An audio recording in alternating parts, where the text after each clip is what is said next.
The COVID-19 pandemic has thrust utilities into a new operating paradigm, just as it has every other industry. This is bringing into play new operating norms and guidelines. Hi, my name is Mwamunga, and as we consider how our industry can best take advantage of available technologies through these new and trying times, I'm joined by Helen Burt, Utilligent's Chief Customer Officer, as well as Belford, our Chief Technology Officer. Helen, what are some major challenges brought on primarily by the pandemic that technology may bring relief to? Yeah, thanks, Michael. Notions such as the virtual workplace, which were previously considered cutting edge in our industry, are now a necessity for employees as they serve our customers. The utility industry has successfully equipped a considerable portion of the workforce for telecommuting and remote operations. In fact, some form of telecommuting may indeed be the new normal for many of our employees.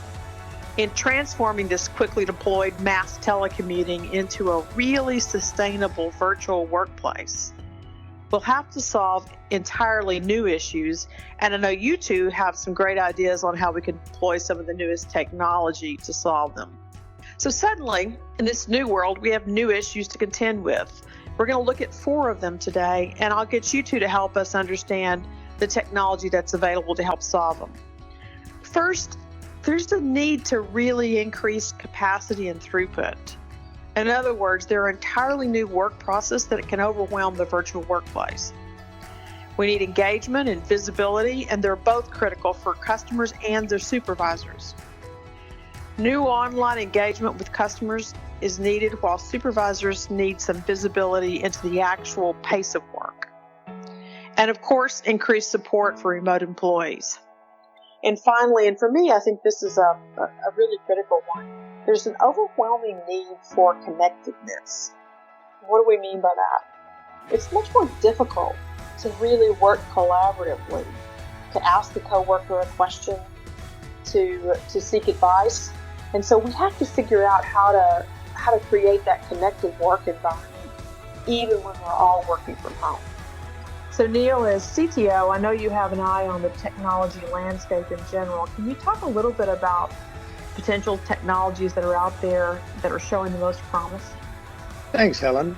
We know rapid change is always needs-driven, and when the need arises, successful organisations distinguish themselves by removing barriers to change. We've already seen this in the fast deployment of mass telecommuting we've just accomplished. There are several categories of technology and solutions that have moved through the early adopter phase and into widespread enterprise use. And before you ask, we're only going to discuss technologies here that are proven and in common use in other industries where online, geographically distributed and remote work is commonplace. In general, there are 3 significant technology categories that can help solve these issues and will deliver productivity gains in both the short and long term. Significantly, there's RPA, a category of productivity tools that provide process automation to everyday tasks. There's low-code platforms, the new generation of rapid application development tools, and finally we'll look at the virtual assistants or chatbots and see how they can help. These are no longer cutting-edge technologies exactly, they're battle-hardened automation tools that allow you to be more productive with the systems you have today, and perhaps even more importantly, don't require the introduction of a long-duration IT transformation project. In finance and telco areas, these technologies have swept the field already, being introduced on an as-needed basis by business owners rather than IT departments. Directors and managers with real business problems to solve should consider fast-tracking their use to pragmatically address immediate real operational challenges brought on by mass telecommuting, as well as the inevitable paradigm shift in employee and customer experience that awaits us on the other side of this pandemic. Michael, right now there are a number of new COVID-19 driven customer options that are being offered throughout the country, including one-time credits based on special discounted rates. Some have credits for early payment, or even some are crediting back late payment fees. We also know that everyone is staying and working from home, and so customer usage has changed dramatically, causing a massive increase in meter reading exceptions. All of these require rapid change to standard business operations and create a new need for increased capacity and throughput. Can you talk a little bit about that? Absolutely. That capacity need is real. Let's take the early payment credit capability as an example.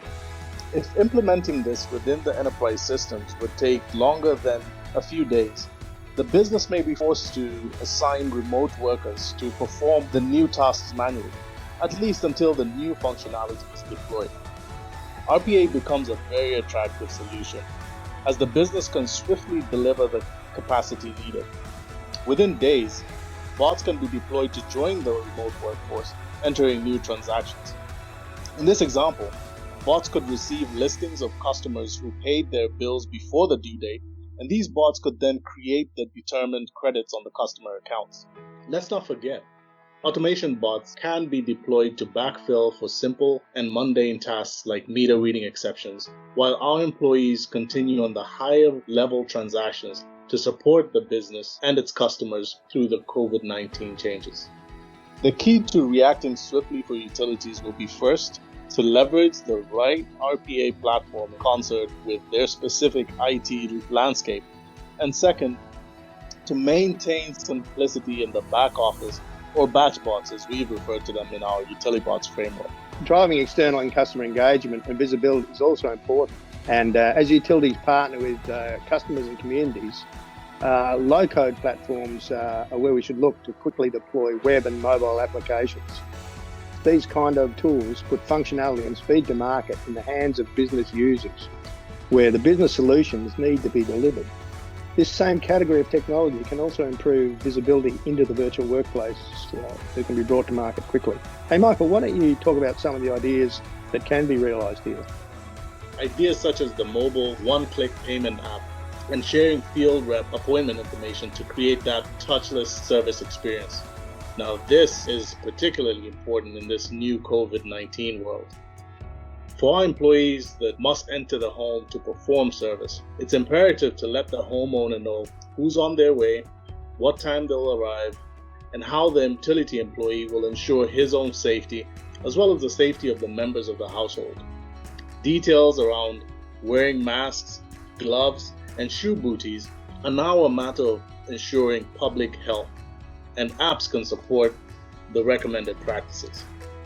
Using low-code platforms like Mendix, OutSystems, Pega, Coney Quantum, and many others, solutions can be quickly deployed to meet business needs without necessarily disrupting the current systems and infrastructure. They can also be used to provide solutions for better management of the remote utility workforce. A good example that can be implemented very quickly is the Utillimon ticker. This simple app increases the visibility that managers and supervisors have into the pace of work in this virtual workplace era. Thanks, Michael. Thanks, Neil. So the very nature of being remote really requires a different model of support, both from IT and from the organization as a whole. Let's talk a little bit about how we can solve that with chatbots. Even though chatbots are still quite clunky in terms of natural language interaction, great strides have been made through the integration of advanced artificial intelligence and machine learning. While there may be reluctance to deploy chatbots to serve customers, chatbots are quite suitable to be deployed to serve remote employees. They can help by providing quick assistance when needed, like looking up rules, policies, and procedures, helping with navigation within the enterprise applications and the data resources. Thanks, Michael. And finally, I mentioned the need for increased connectedness earlier. The sense of isolation can become overwhelming in this environment. I think we're all experiencing a bit of that. So promoting a sense of connectedness and collaboration is really important. Michael, could you talk a little bit about that? Sure, Helen. This is one of the immediate challenges. There are a good number of collaboration and remote work management platforms attracting a lot of new business from companies rapidly expanding their remote worker capabilities. I'm sure most of us have heard of at least a few of these, including Slack, Microsoft Teams, and others. While the right mix of these tools will enable access to applications, file sharing, voice and text messaging, screen sharing, virtual whiteboards, and other collaboration capabilities. Putting these all together to effectively create that virtual workplace needs deliberate thought and orchestration. This is where looking at other industries helps. Taking lessons from the online gaming sector, for instance.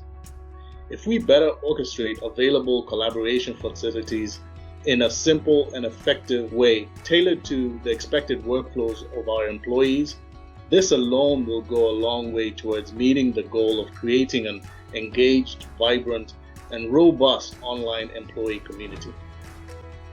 It also remains true that the more ubiquitous technology is, the more attention there will be from malicious actors. Securing the virtual workplace becomes even more important in this new environment.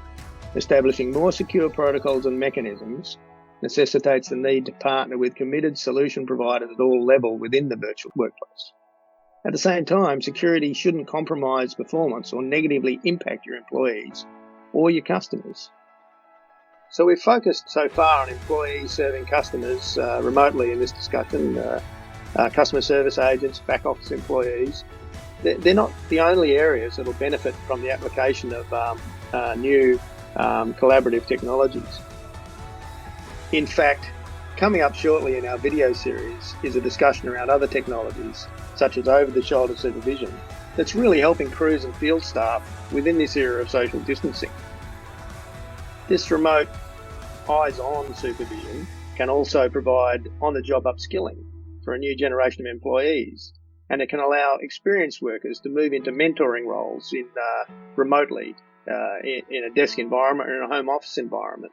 And these new technologies certainly will change the way field services are delivered. Well, thank you both so much for joining me today in exploring not just high tech, but the right tech. Certainly, RPA, low-code, and chatbot technologies can bring important advantages as we navigate through this COVID-19 period.